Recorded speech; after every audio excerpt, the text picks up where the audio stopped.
It's time once again to slip into your camo, grab your bow, and join us out in the field for another episode of the Up North Journal, presented by PSE Archery. The Up North Journal crew is knocked and ready to rock for another exciting adventure. So let's step outside and hit the trail.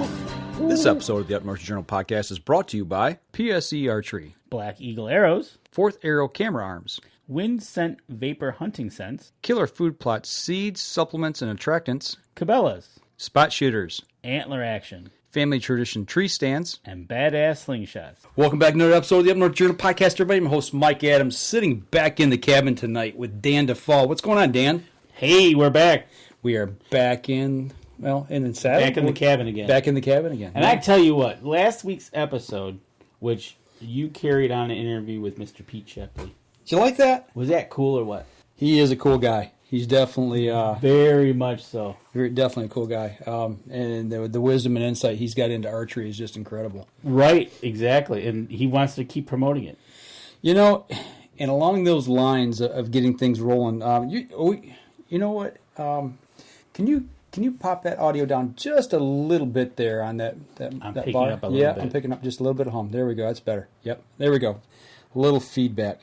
Got our producer in the studio. Right. So, but along those lines, we just want to jump right into it? Yeah, why not? Okay. Well, this weekend, actually, while you were gone playing up north in the woods. Yes, I was. I had an opportunity to help somebody get into archery.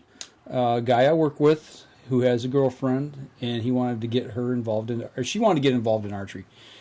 She has some friends that hunt. She likes to go out hunting, and they've always used shotgun, rifle, whatever. But the movie, The Hunger Games, Yes. strangely enough, is what piqued her curiosity. And I have heard that from several people that this movie, Hunger Games, and there was another movie, an animated one where the girl was in our Brave. Okay.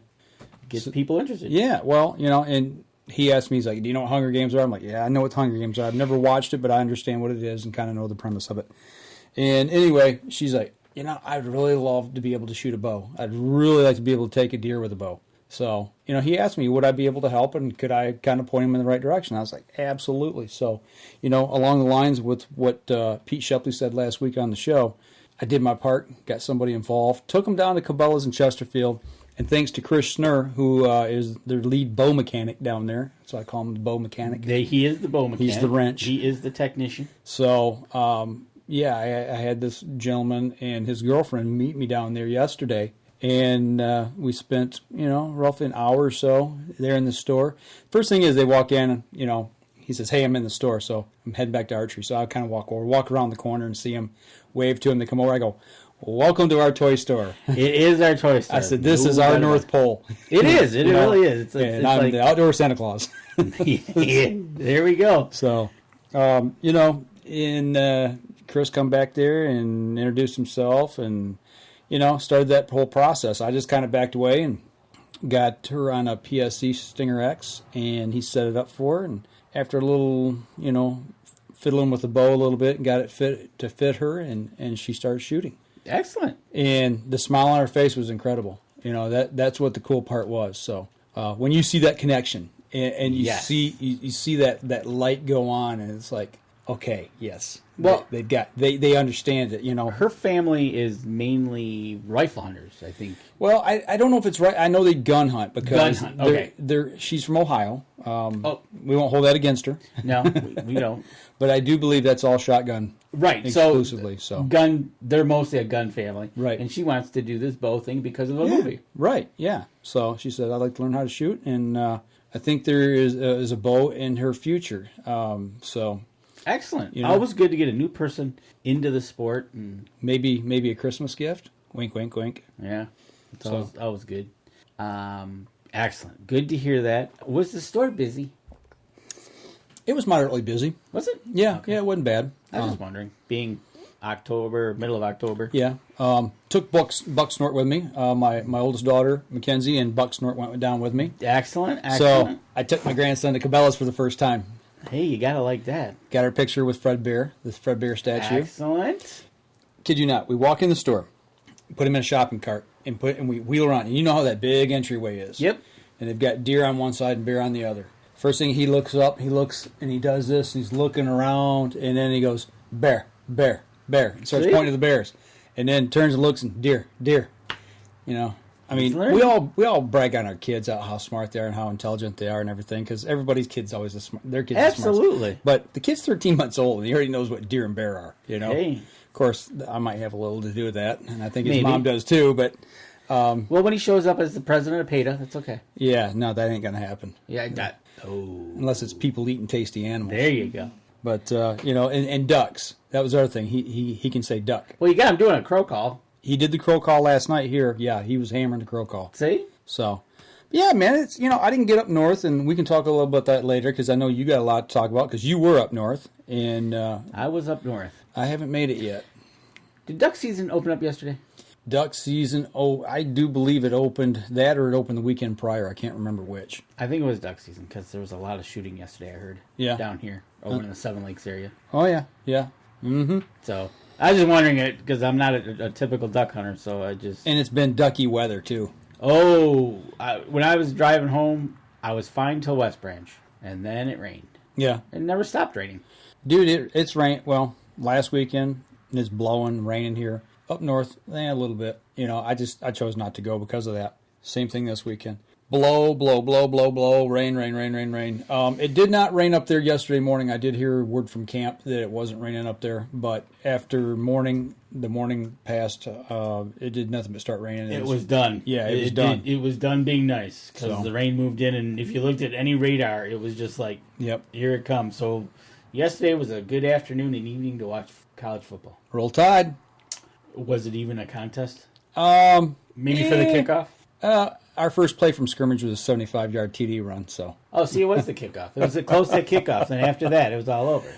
They scored one touchdown, so. One touchdown. But it was it was moderately busy yesterday down there at Cabela's. It wasn't horrible, but it wasn't like nobody was in the store either. So Right. No, it's just the fact that people are getting tuned up for gun season. Right. We're in the midst of bow season.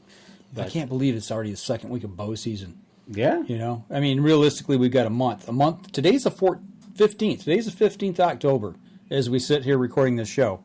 A month from today is the opener of rifle season here in Michigan. Can you believe it's a month away? Nope. Not at all. The weather certainly doesn't indicate it either. You know, it's And I been tell in the you what, 60s and 70s. Driving up north, there was spots. There was a lot of green. Mm-hmm. There was a lot. It was weird. Some had lots of color. Some had lots of green. Some trees are still fully green. Really? Oh, yeah.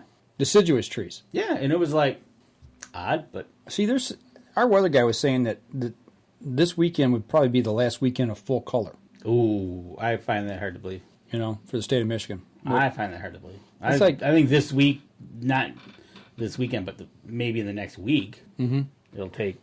Be the peak? yeah. Okay. All right. Because up in the upper, we still got leaves on the tree, which typically we do. Mm-hmm. But it Well, just... a lot of wind. We got a lot of wind here last weekend, this weekend. My trees are losing leaves here. But I still, like you said, I still see a lot of trees around. Right, you know? exactly. So, you know... What was the deer activity like up north? I mean, did you see them starting to kick in yet? Oh, yeah. It's starting to warm up. The young bucks are getting a little Frisky? frisky. Okay. They're starting to feel their oats and starting to say, hey, look at me. Mm-hmm. And, Seeing rubs, scrapes, anything like that? well, no rubs, no scrapes. But that's not to say, and typically I don't really see that in October up there. Okay. I won't see that till probably November if there's anything bigger than a spike rubbing. Okay. It's weird there. It's not like some places down here where a friend I talked to today said he had a scrape in his backyard. Okay. So it's like, wow. Yeah, you know, usually you kind of start to see that stuff when you get a good frost, them cold mornings. Right. You know, frost on the ground, the did bigger it. bucks start getting cranked We up. did have a couple frosty mornings, which was nice. We had a couple days. It was balmy at best, hunting in your hoodie, Okay. which is not bad, really. No, but man, there's something to be said about hunting when there's frost on the ground, or it's a cold morning and you're sitting in your tree stand, and right at the crack of daylight, and maybe that next half hour, you kind of get to chill just a little bit, and you got to move just a little bit to knock that chill off. Yeah, that chill didn't come too quickly. It was like, yeah, okay, I'm pretty warm and it's going to be toasty today. And see, I just can't get in. I can't get in full hunting mode until that happens. But in the evening, though, with a clear sky and that sun going down, Get cold? temperatures were dropping. A couple nights they dropped pretty good. Okay. It was like a 50-50. A couple nights it dropped pretty good. A couple nights it went down maybe 10 degrees. Okay. Well, I'll tell you what. We're not quite to our first break yet. Why don't we go ahead and take our first break? We come back because I know you got a lot you want to talk about. Oh, yes, I do. And we do have somebody we need to talk to, and we're going to wait until we come back from the break to tell you who that is. That's right. So we're going to step outside, take our first break, and we'll be right back after this. PSE Archery has always dominated the speed category. Now, the most revolutionary cam system ever to hit the market has perfected the shooting experience. Introducing PSE's Evolve Cam System, featuring extremely high let-off capabilities and the smoothest draw cycle in history. No other cam system has ever delivered this level of total comfort and total control. Experience PSE. Experience performance. Killer Food Plots have been helping property owners for over 20 years create premier whitetail habitat. Whether replenishing your soil with their all-natural Organics Fusion pellets or planting a premier KFP food plot seed blend to help your deer rebuild their bodies through spring and summer while supplying the much-needed high energy during and after the rut, you can trust that Killer Food Plots family and their products will help your deer achieve their full potential.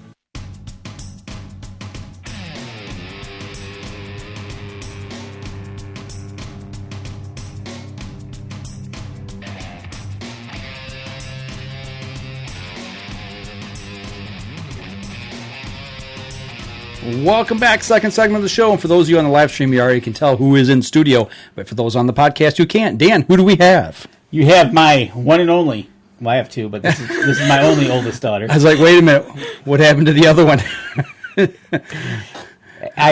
wife just texted and said she wants to talk to you when you get home. This is Kelly. This is my oldest daughter. Okay. She went up for the week of bow hunting with us for the week. There was three of us. Actually, there was five of us up there hunting this week. 3 bow hunters and actually 2 grouse hunters who left early because they weren't getting no birds. No birds. No birds. Why do you think that is? That's a good question, and we were kind of discussing that, and we don't know if it's the turn down of the cycle in grouse. Mm-hmm. Because previously, every year, they've gotten a few birds every day, and by Thursday, it's grouse dinner. Okay. But they were seeing maybe 1, maybe 4, and they weren't getting them. And then the Wednesday when they left, they didn't get any birds. They didn't see any birds. Okay. So, but I told them, and this is a running joke because there's a bounty on this one, between our bridge and our cabin, there is a grouse that hangs out and torments us. Okay. So we put a bounty on his head. And Bonnie didn't get paid, I take it. No, he's been mocking us, though. Okay, well, that's good. And he's been mocking us now for a couple years. Good. So, and he was drumming at night, which was really cool. You're laying in bed, and all of a sudden you can hear him drumming. It is cool to hear those birds drum. Yep. What's it sound like? It sounds when you drop a basketball and it gets closer to the ground. It just gets dum dum dum dum dum. I think it sounds like an old Ford N9 tractor starting to start up. Right. The first time I ever heard when I was a young kid, and my dad had me sitting in the woods, against a tree by myself, and he come back and he goes, "Well, did you see anything?" I'm like, "No," but I keep hearing this guy trying to start a tractor. He's like, "That's not a tractor." And so he was. This partridge was around the cabin, and it's a running joke. It's pretty funny.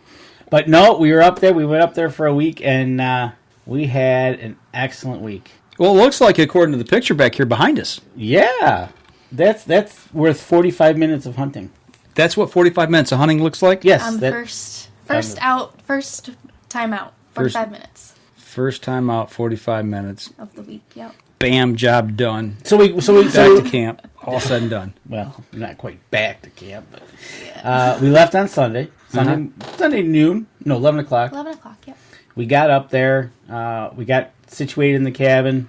Got the fire going. Set up our plan for Monday to get up, eat breakfast, get our blinds set up. Because remember, we've logged the property now. Right. So we're kind of, it's all guesswork as to what's the new routes, what's the old routes. My cousin Brian stuck to his old tree stand there, which is still a good spot. Mm-hmm. Kelly and I picked out 2 new spots, courtesy of the crew going into the woods, creating some 2 tracks and openings and fields. The fields that I planted. Remember, I went up over Labor Day, and they grew.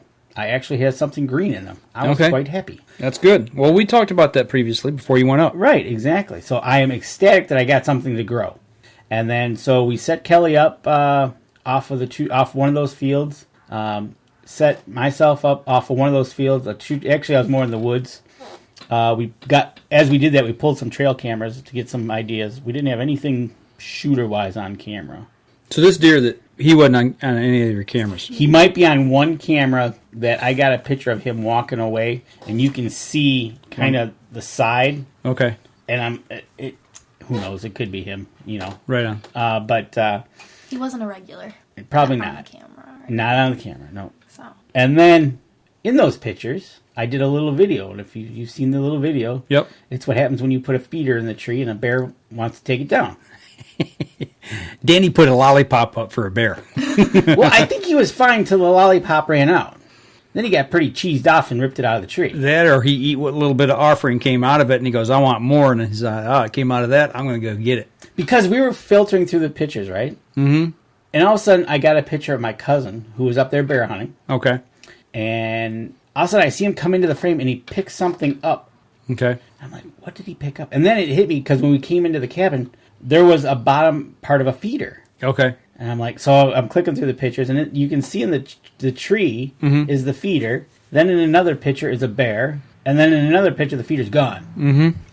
So, nice. Put 2 and 2 together. I'm pretty sure Mr. Bear wasn't happy it ran out of food. Did you find the feeder? We found the top wire. We found the bottom part. And we still can't find the tube. So he opened up the cookie jar and took the box of cookies with him. He took it and ran. Okay. It's probably in his den with him. Yeah. Just gonna snap They'll drag stuff off, down into the woods and, for a long ways. Well, we did kind of like a 20, 30 yard circle around where the feeder was, and we did kind of a sweep through the woods back to the cabin, and we didn't find it. So okay. There's a couple other directions I can think of, but I wasn't about to go. Mm-hmm.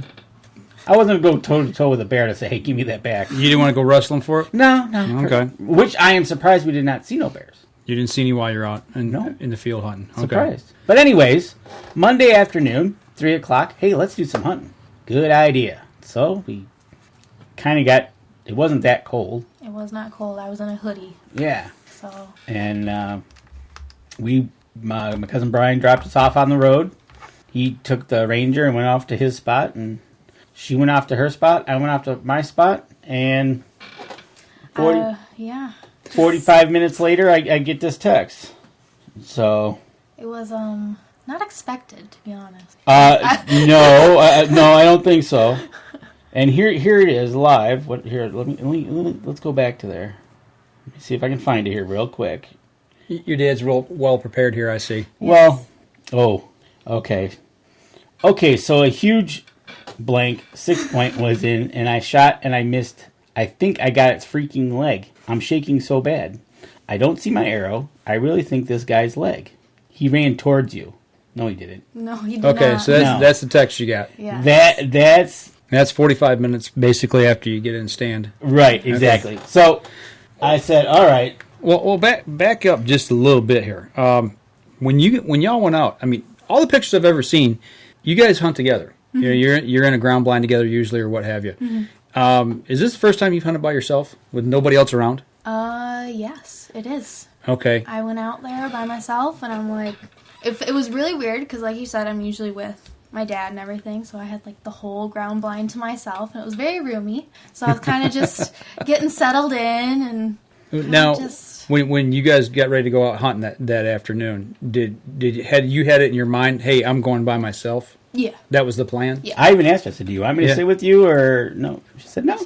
What changed? What changed this time compared to the other times to make you want to do that? I don't know. I think I guess in a way, like the time was right kind of thing. Like I just wanted to go out there and I wanted to just kind of enjoy the woods by myself and everything and just see what happens. Yeah. Okay. So you see what everybody else does and it's like, hey, I want to be able to do that. Yeah, and exactly. See what they experience. Yep. So. Okay. Now, how long have you been hunting?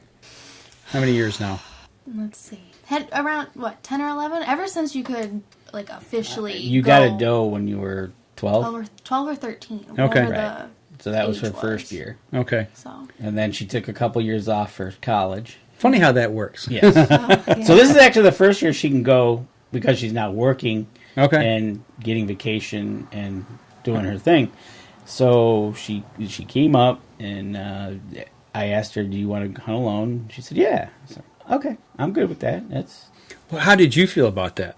In the back of your head, I mean, it's like, okay, was it one of them father moments? Like, okay, I've taught her everything she needs to know, and you kind of watch her walk off in the woods by herself, or did you go to the stand with her? No, we parted at the road, and she walked up the trail to her spot. I walked across the road to my spot, and then it was like game on. It's like she's on her own now. Right. You know, she went off to college. She did that on her own. So just natural progression of hunting. You're on your own.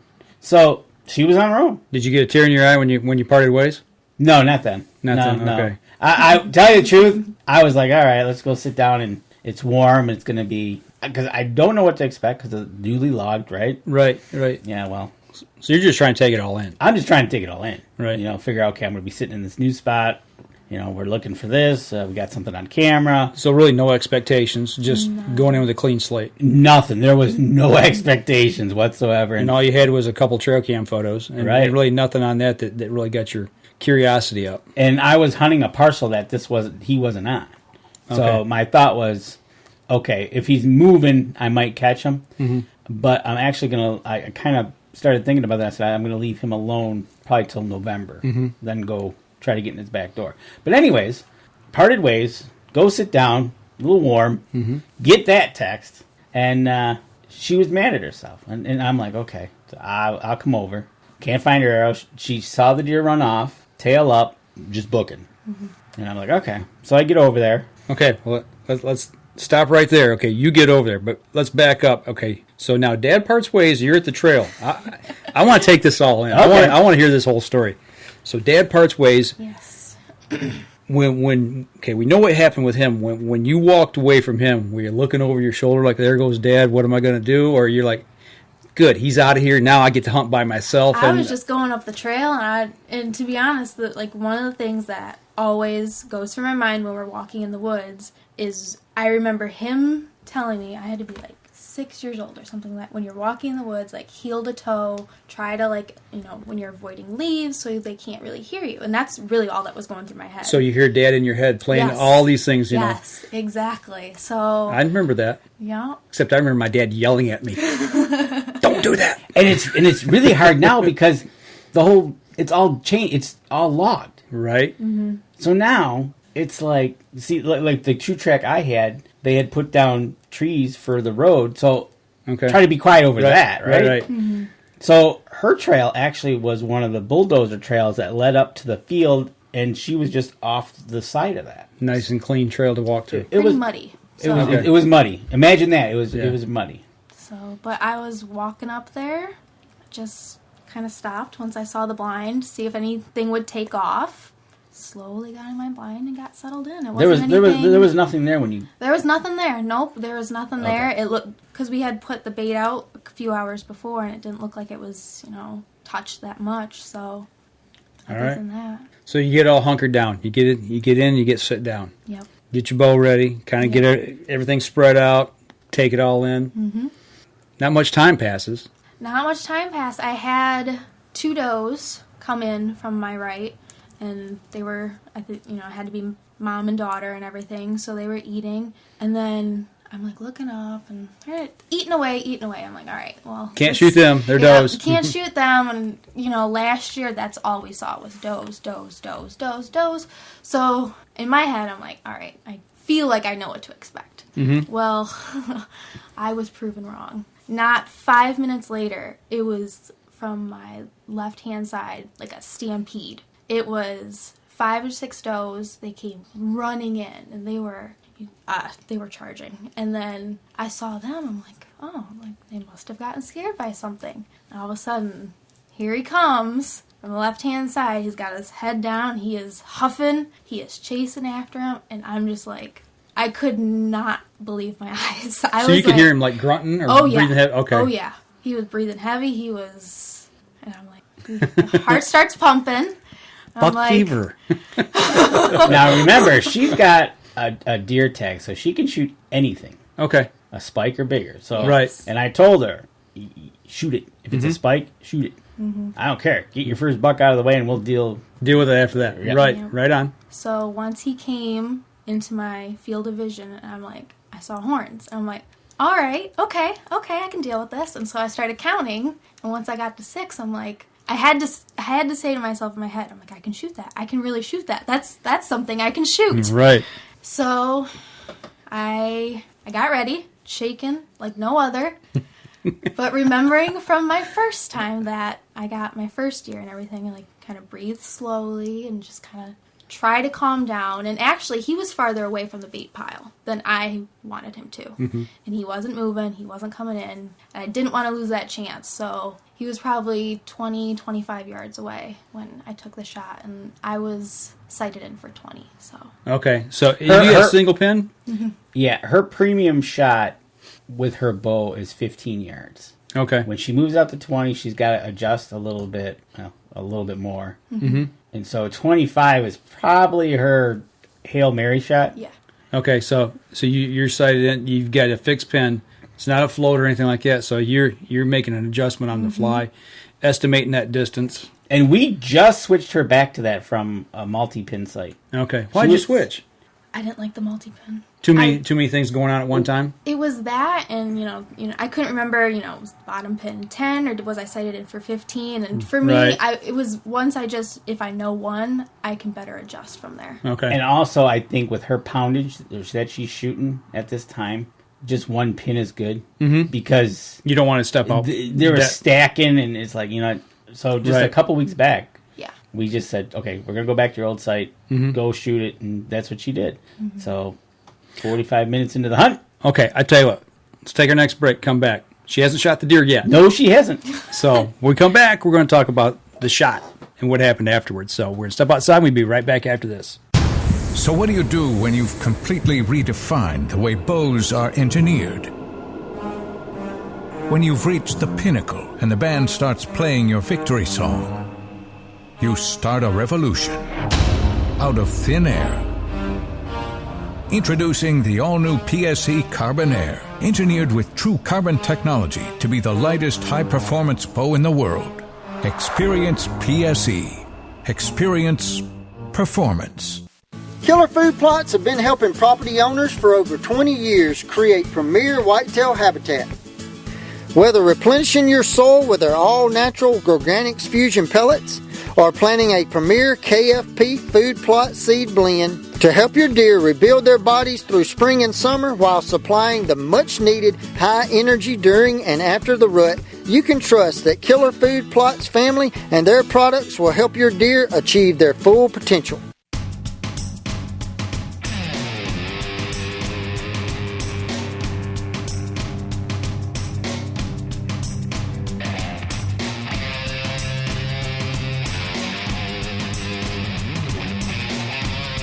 Welcome back, third segment of the show. We're getting ready to launch an arrow.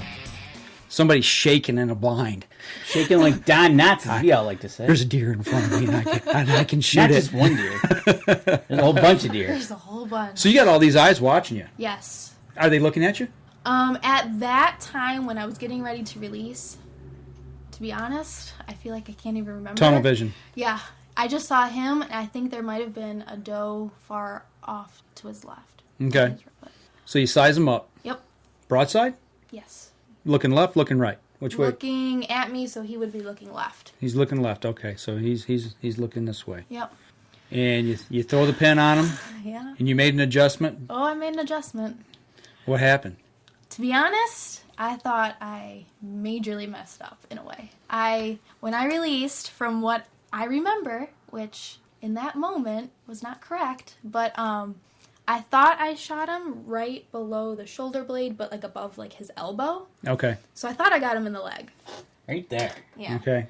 So once I released and it hit and he took off, I was just like, I was mad. I was so mad. I was like, really? Like, the one thing I don't want to do is just put an animal to, like, suffer. Mm-hmm. Like, that's not fair to them. Right, So, right. That's why we practice. Exactly. Okay. So I thought I messed up, and that's when I had texted Dad. And so he Expletive. Yeah, exactly. Yes. You know, she texted me, and that's exactly how I envisioned her hitting it. I'm like, okay. Okay. Because that's what you were told. Yep. I'm like, okay, I know where she hit it. I said, okay. Okay, so you get the text. What's going through your mind? I'm like, oh, boy, this is going to be good. I'm like, really? And then she said, in the text, she goes, I'm going to stand up. I said, no, sit down. Let me get over there. Yeah, don't move. Yeah, let me get over there. Let everything settle down. Right. So, Let that adrenaline dump finish. Yep. And so I pack up, Right. which I just finished unpacking. Okay, go back, cross the road. Mm-hmm. And How far away from you? From her? Probably 200 yards. If you go 100 yards to the road, 100 yards. Yeah, probably 200 yards. Okay. Yeah. So How long did it take you to get over there? 5 minutes? yeah, 5-10 minutes. Okay. By the time I packed up, zipped up the blind, Seemed like forever. waved at the deer, and Mm-hmm. said, hey guys, see you later. I walked up there and I come around the corner to her blind because I got her behind a tree kind of, and there's these big eyes looking at me from the blind, and she's like, You're hunting out a pop-up blind, right? Yeah. Okay. yep. So I said, okay. And she was just bug-eyed and said, all right, what happened? She's still shaking? Oh, yeah. yeah. Oh yeah. I said, all right, let's run through this play and see how it is. And she said, okay, it was standing over here, and she says it ran over there, it ran across the tree that's down, it's got all the moss on it. I said, okay. So you got a visual marker? I got a visual marker as to where it went. Okay. I said, okay, let's start looking for arrow, blood, Something. Right. And I said, okay, so when the deer ran off, what was it doing? She said it was running, it was bounding, tail up, it was out of here. Mm-hmm. So I'm thinking, okay, if you hit it in the leg, it would run tail up. It's not going to be hurt much. Not tail down. She said it wasn't, like, she didn't break the leg or anything like that. He was Right. still bouncing so much. It wasn't like he was Right. limping or anything. Right. So I'm like, okay. In my mind, I'm thinking, okay, she hit it in the leg. So let's find the arrow and get some confirmation as to what's going to be here. What's going on? If I pick up a blood trail, what's going on? And we look for an arrow. Mm-hmm. We look for blood. Nothing. We're looking. And we look for 45 minutes. Probably, yeah, 45 minutes, if not closer to an hour. And so we kind of both, and she kind of came up with it and said, let's start from the beginning again. Okay. And I said, okay. So we went back to the spot where he was standing. And I said, okay, so did he run this way? Did he take off straight and turn around? Did he back out? You know, She says he just jumped away. Well, she saw about 15 feet behind where he was standing on a little stump and some leaves, some blood. Okay. She goes, here's some blood. I said, oh, all right. Okay, you got a starting point. Right. I said, okay. And so I looked at the blood, and there was short white hair in it. And I'm like, that ain't a leg shot. Right. That's low. Mm-hmm. Like a leg, but I don't think it's the leg. I'm like, okay. So we okay, here's some blood. Let's look for more. And then we picked up another spot. And then we picked up another spot. So you're getting a blood trail now. And we're starting to pick up a blood trail. And then you went back to the blind. Because I said, did he go this way? Which way did he go? And so I found more blood and found more blood. And she went, and all of a sudden, I'm not even close to the tree with the moss on it. I'm further back on this blood trail. I go, he didn't go that way. He went this way. And I could kind of see a visual of a tunnel or a path. Yeah, I'm like, you're going to take the path least resistance. and he's heading straight for the neighbor's property. Okay. I'm like, okay, that's fine. So we're picking up blood, and we're starting to pick up blood, and it's not just like a speck. It's like where he's starting to pump out blood. And I'm like, this ain't no leg shot. Right. And I told her, I said, this ain't a leg shot. Something's not, this ain't. Right, it's not adding up. I'm picking up blood too quickly. It didn't have time, run down the leg, and it's not by the footprint. Right. It's I'm like, well, you shot it to the left, so it'd be coming out the left side. And I'm like, man, there's just blood everywhere. Right. I'm like, all right, I got to text my cousin Brian, get him over here, because there's just way too much blood. I said, hey, you there? He goes, hey, what's up? I said, yeah, you better come on over, because Kelly shot a 6-point. So a few minutes later, here comes the ranger. Goes, what's up? I said, well, we got a blood trail.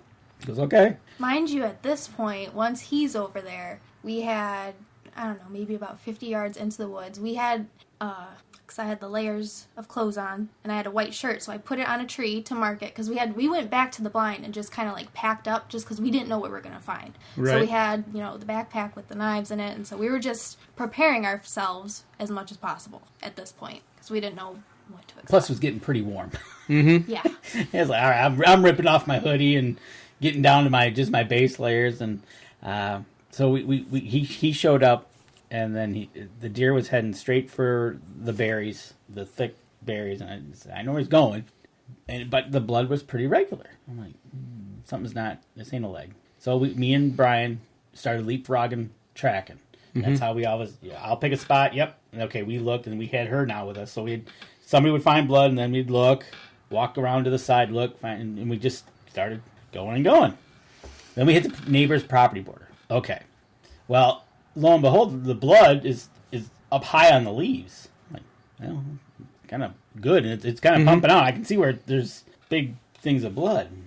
So we kept going and doing our little thing, and we never have found the arrow. And we're just leapfrogging, and my cousin Brian goes, there's a stump. He goes, no, wait, look. And I looked, and I turned, because she's now at the last spot of blood. And I looked, I said, well, go get your deer. He piled up. The feeling that I had was just so much relief, because I didn't hurt him, and it was humane, I guess you could say, and it was so much excitement. I was like, I started crying. I was so excited that I did it. It was my first buck, the biggest buck of the season up there for us throughout that whole week and everything. So bigger than I've ever shot with a bow. So then, yeah. How bad did Dad cry? Oh, he was bawling.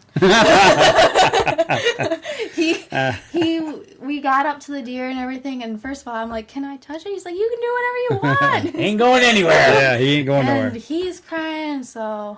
That was my biggest thing, because not knowing where we hit this thing, I was looking, as we found blood, I kept looking up, because I'm waiting for this thing to, if it takes off, I said, we're done. Right. Because I've had that happen. Right. And it wasn't moving. And it's like, no. So then she started crying, and I was just watching her, and then my cousin behind me, and I looked at him, and I just lost it. It just... There's something, I don't know what if it's in us, in our DNA or whatever, but when we pass something on to our kids, they latch onto it, and they take off, and they do something successful. It brings that emotion out. I mean, because it's like, it's an accomplishment for you passing something on for their enjoyment. And I'm already tearing up. And I think with her, especially this year, how much she practiced, she put in. Mm-hmm. There was nights we did the show here, and I knew she was back at home practicing. Mm-hmm. So it was just, she put in the time. She put in the changing her sight. We went and had her bow tweaked by Chris. Right. We made sure she was shooting the best she could. We had her tuned in to shooting the best that she could shoot. And then she went out and practiced, and this is what she did. Did it mean more to you for the sheer fact that you split that trail and she went by herself, and it's like, it's like going off to college, or, whatever it is in life that your kids go off and they attack by themselves and they achieve success. I mean, did you play that through your mind at all? That she was by herself and she accomplished this by herself? Basically, yeah, it was all she did, all on her own, and we did what we do. Mm-hmm. When there's a blood trail, we got all together and we did it together to find it. Mm-hmm. And it just, you're not going to say, hey, you're on your own. Right. So it was one of those things that it was just, it was that accomplishment of what I seen her do it this year, and it was laying there. Mm-hmm. There's the end result. Yep. All the hard work pays off. And my youngest, Erica, texts after I text the picture, and Mom sees it, and Erica wants to know when we're having jerky. Right. So we had an empty freezer. Yes. So it was like, all right, I can make jerky. Right. But no, that was the culmination, and the bawling part on myself was just, she did it. And the sheer fact that she did it, she was on her own. Yeah. The practice, it was just, and if my dad could have been there, it would have been special. But having my cousin there with me, because we've basically been hunting together for ever since I've known you. Right. And it worked out. It was perfect. Just that moment in time, it all worked out. We're sitting here in the middle of the woods in raspberries, and here's a dead deer, and okay, there could be a bear, it could be wolves, it could be coyotes, but that's okay. We don't care about that. We're all celebrating and crying and Right. hugging and having a good time. Right, and it just that moment in time was perfect, and that's the result laying there.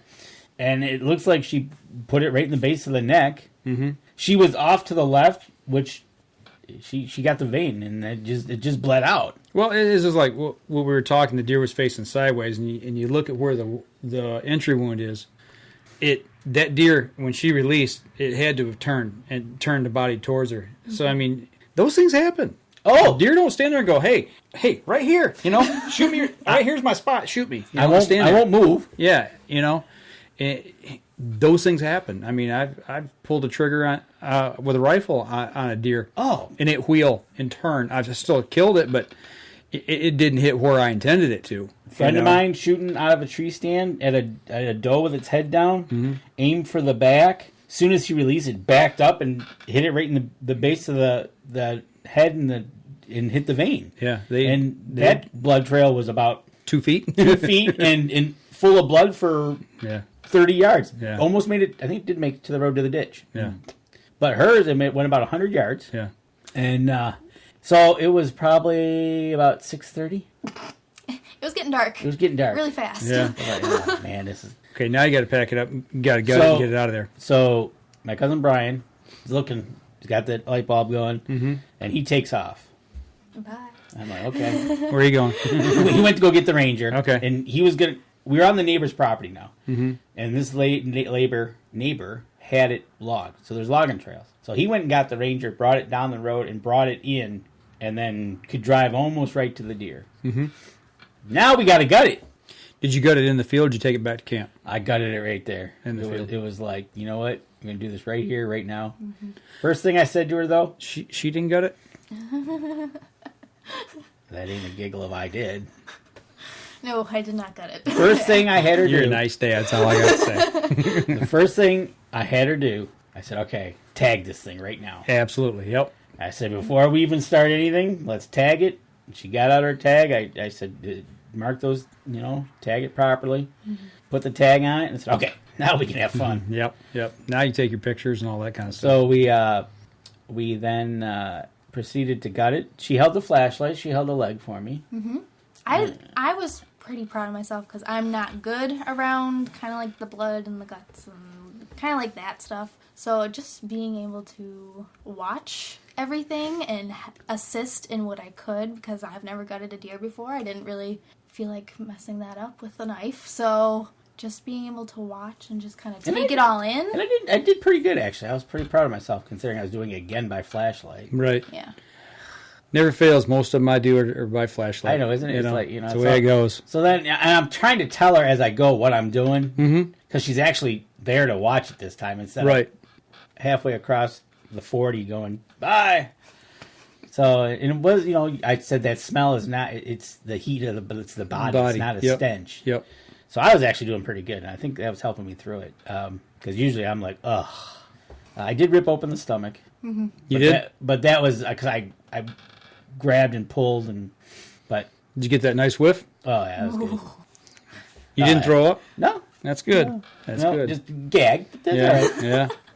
And then I took all the bottom out, and then I went to the back, took care of that, except for the rear end. Mm-hmm.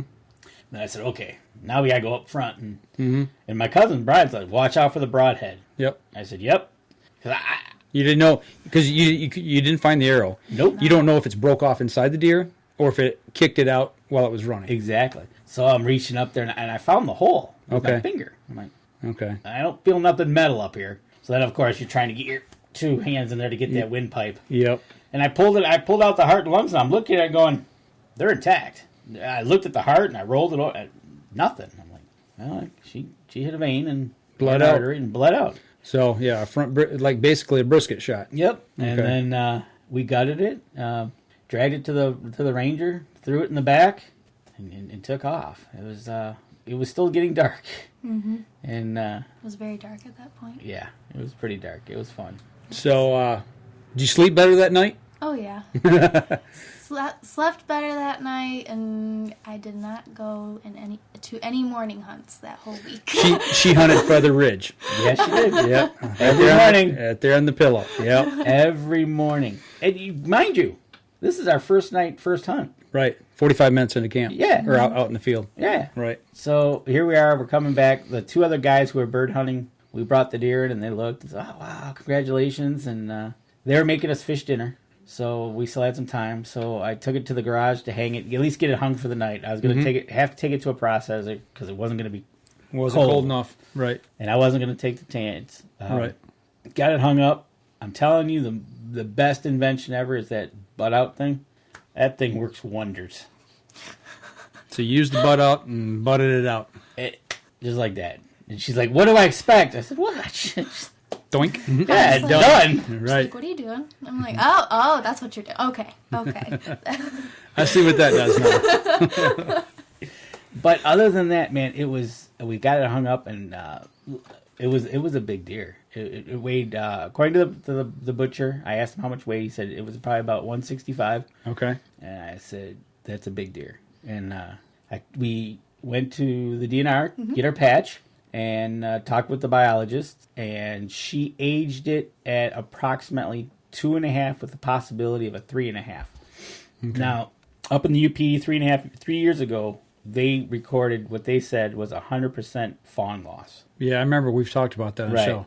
So she's saying if this one is 3.5, he was one of the lucky ones. His body structure might be showing 2.5 because of that hard winter. Because of the malnutrition. Right. Right. So we took the deer to the taxidermy today, and I'm having him save the jaw for me. Okay, so you're going to go have it aged. When I take it back up in November, I'll go stop with her, and she'll be able to tell me again officially. Because, when they check the jaw, they got to slit it. But we're going to have it mounted. It's our first bow kill. And, right on. First buck. So not bad at all. Not bad at all. And that was only our first day.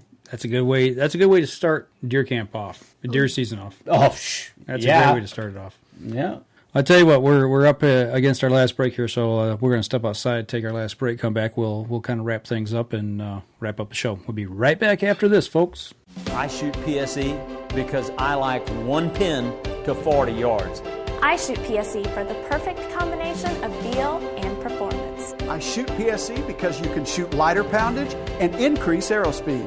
I shoot PSE for the fastest bows on the planet. I shoot PSE because my livelihood depends on my bow. I shoot PSE because better engineering makes a better bow. I shoot PSE. I shoot PSE. I shoot PSE. I shoot PSE. Experience PSE. Experience performance. Killer Food Plots have been helping property owners for over 20 years create premier whitetail habitat. Whether replenishing your soil with their all-natural Organics Fusion pellets or planting a premier KFP food plot seed blend to help your deer rebuild their bodies through spring and summer while supplying the much-needed high energy during and after the rut, you can trust that Killer Food Plots family and their products will help your deer achieve their full potential.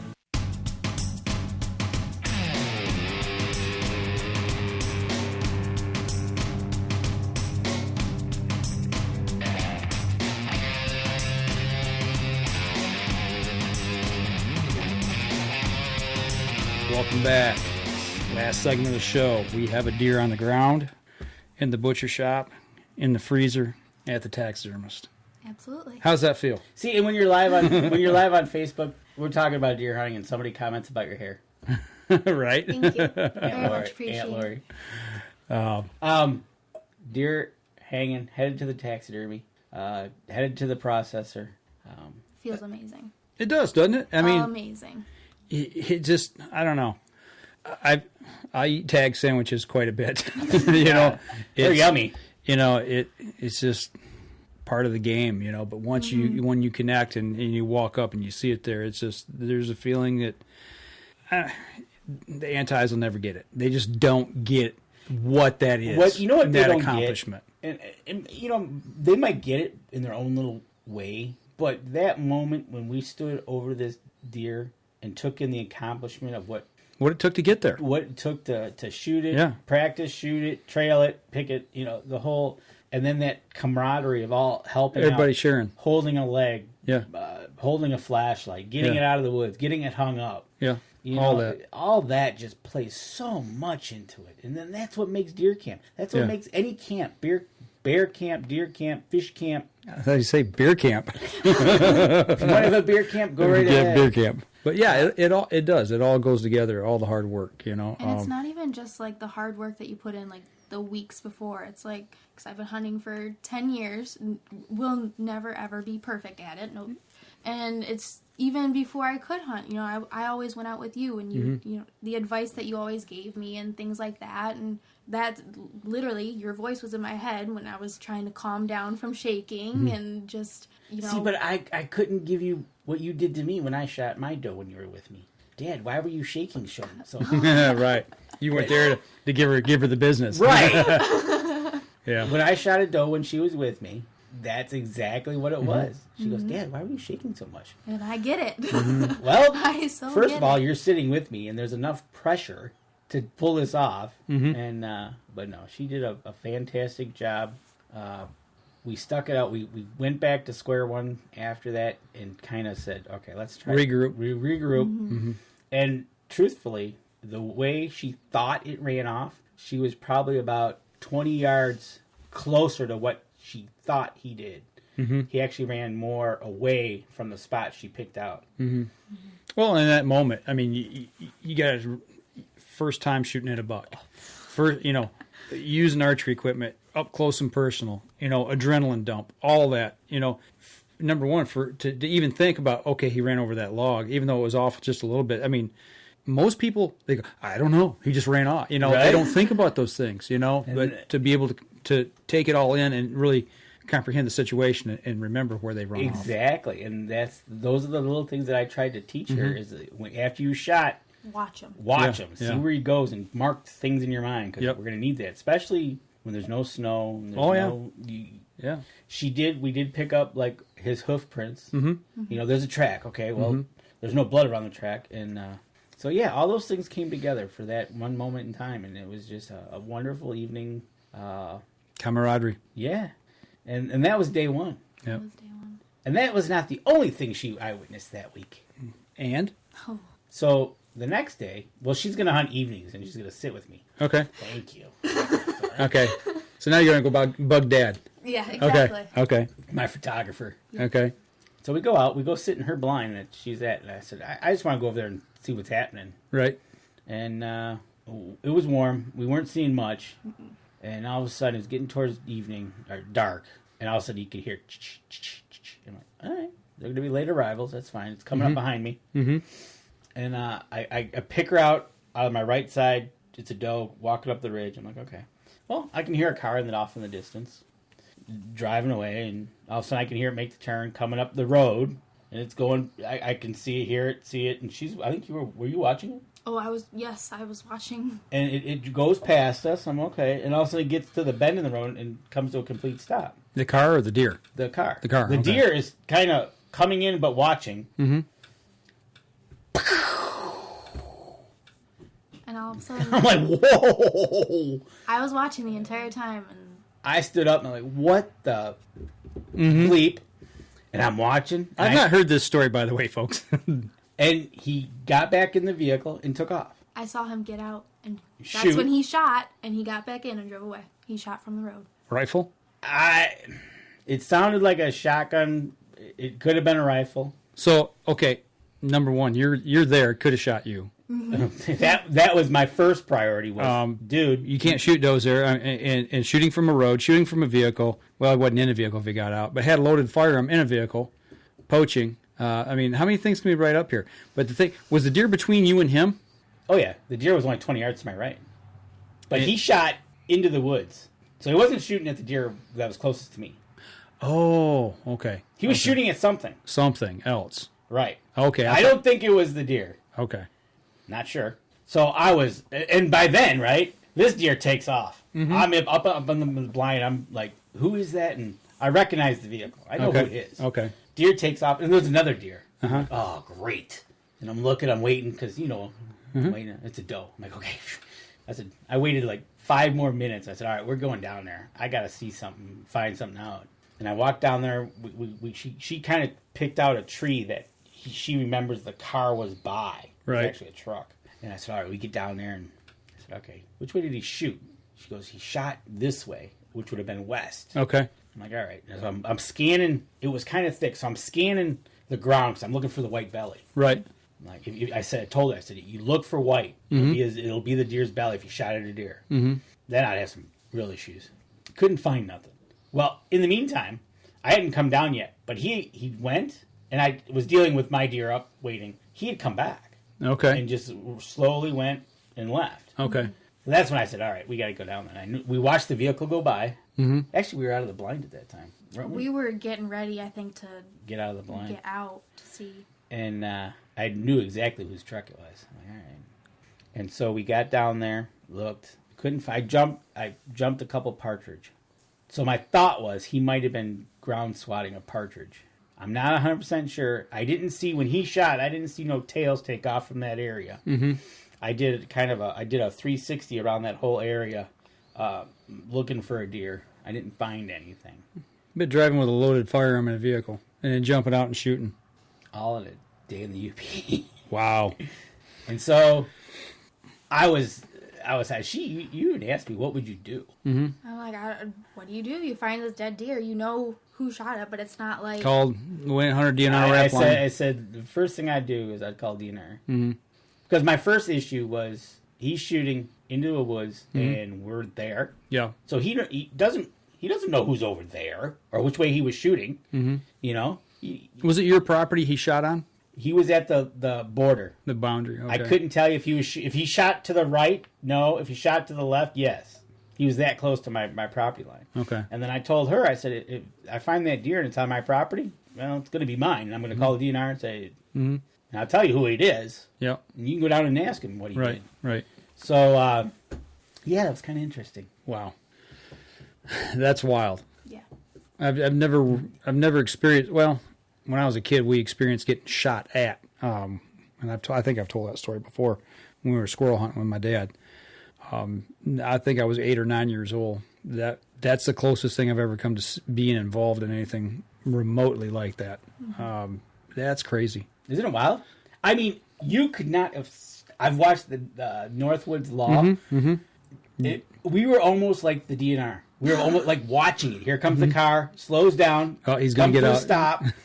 Exactly. I couldn't believe it. I was like, my eyes were probably as big as when you saw when I shot the deer. Like, really, I was just in disbelief. Incredible. I was like, that's crazy. It was. And I don't know if he shot it. If he shot at a grouse, got it, put it in his car, and just went on going. Right. Or my thought was he shot a deer. He's going to come back and get it at night. Because, like I told her, I says, if you're good at it, you know how to drop them in their tracks. Yep. You'll shoot them. See, okay, he's right there. And just go. Come back at night. Come back and you'll know where he's at. Yeah, get it. But later. I couldn't find nothing. So I was like... Wow.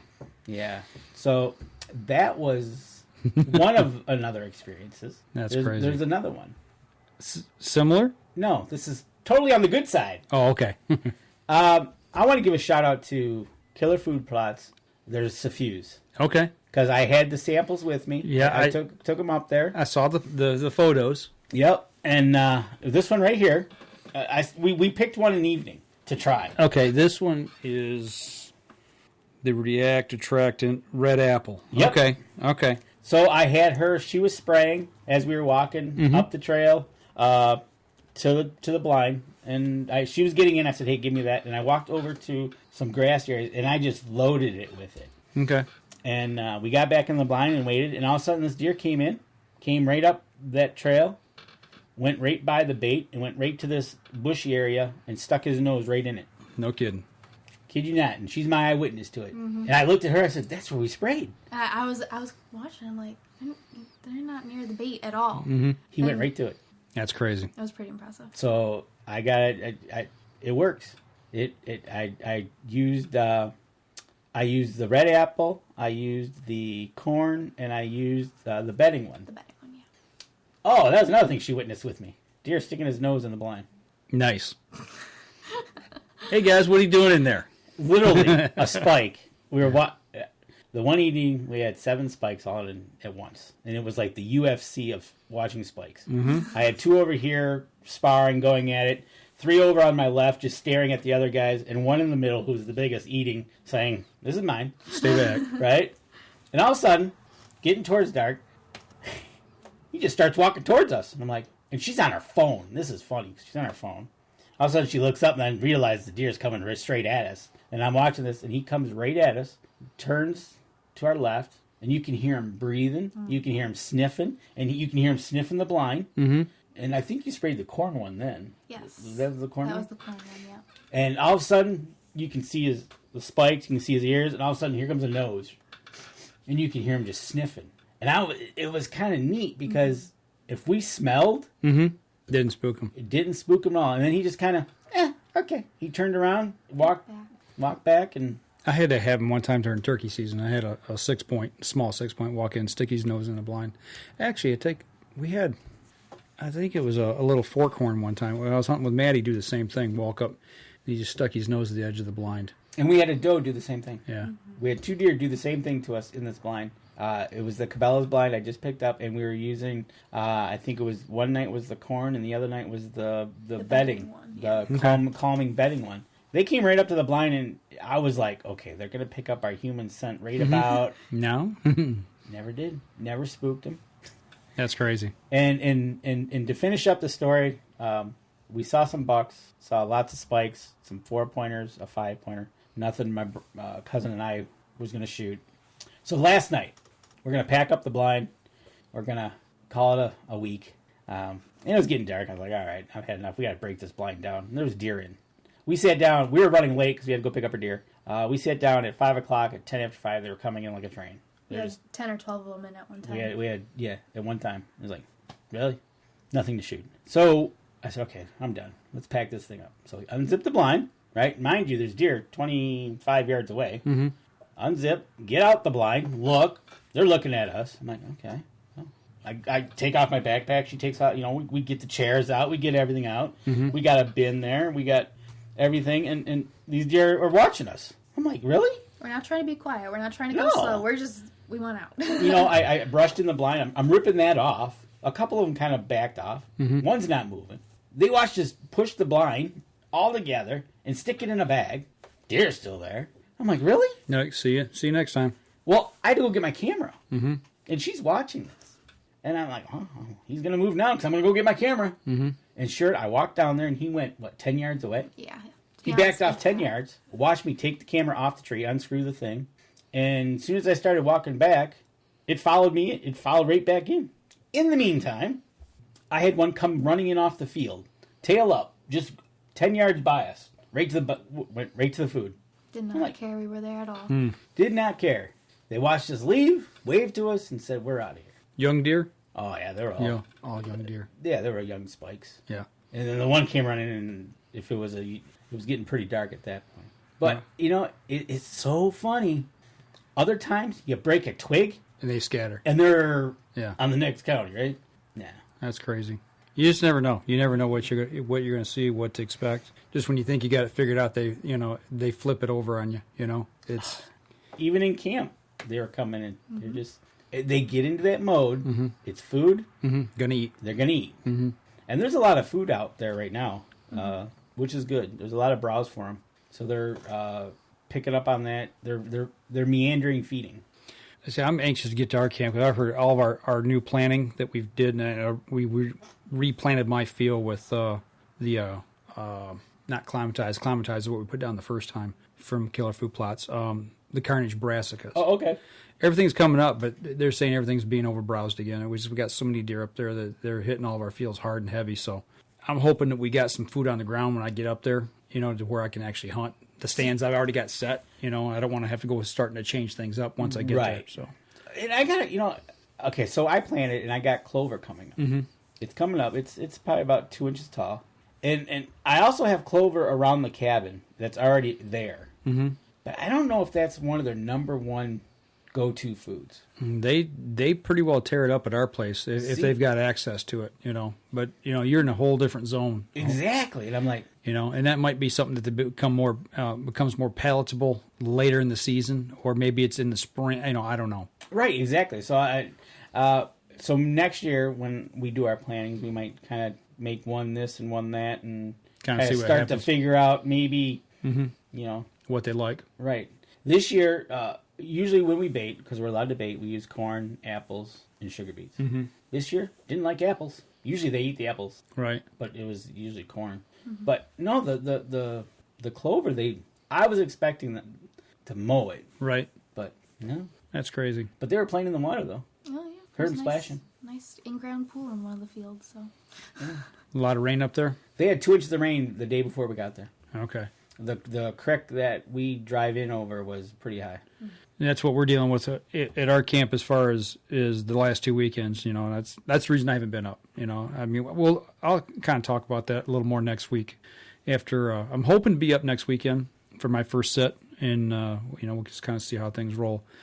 And that'll probably be determined at the midpoint of this week once I get a weather forecast. And actually, there's some other things that you and I are working on that may take precedence. I tell you, this weather has been crazy. It has, it's not a normal October. And I'm, like I said on a post I put out on Facebook earlier in the week, I'm not going to go out and bust my area for like a morning hunt. And basically last 2 weekends, I could have got a hunt in, like a morning or a evening, and I'm not going to bust up an area with my first sit just for a quick in and out and have that chance of blowing that area open. Right. If I'm going, I want to be able to go and I like to stay, sometimes I'll stay all day in a stand. Well, we're starting to get to that point. It's going to start to get, like I said, the little bucks were starting to get frisky. They're starting to follow does, and the other bucks are noticing. Yeah. Because I had one spike take after off a doe, and the other spike said, no, you don't, and they went. And her 6 point was trailing does. Yeah.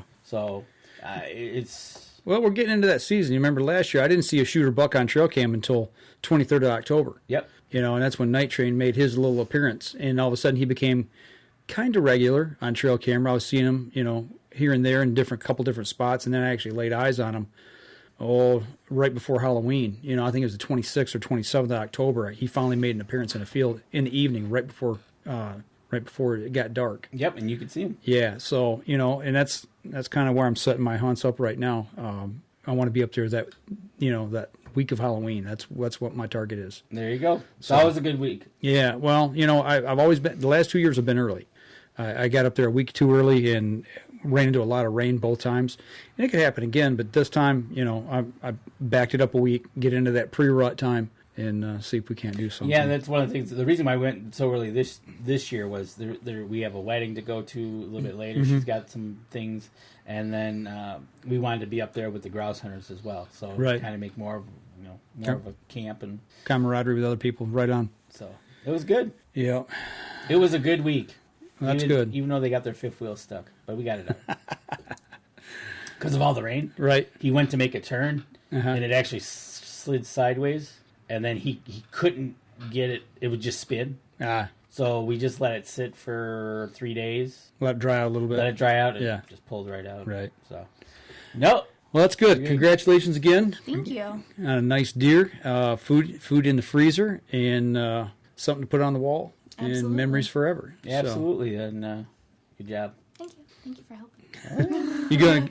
Are you gonna be able to get the next one you get? I hope so. Okay. I want to at least try. Folks, you heard it here.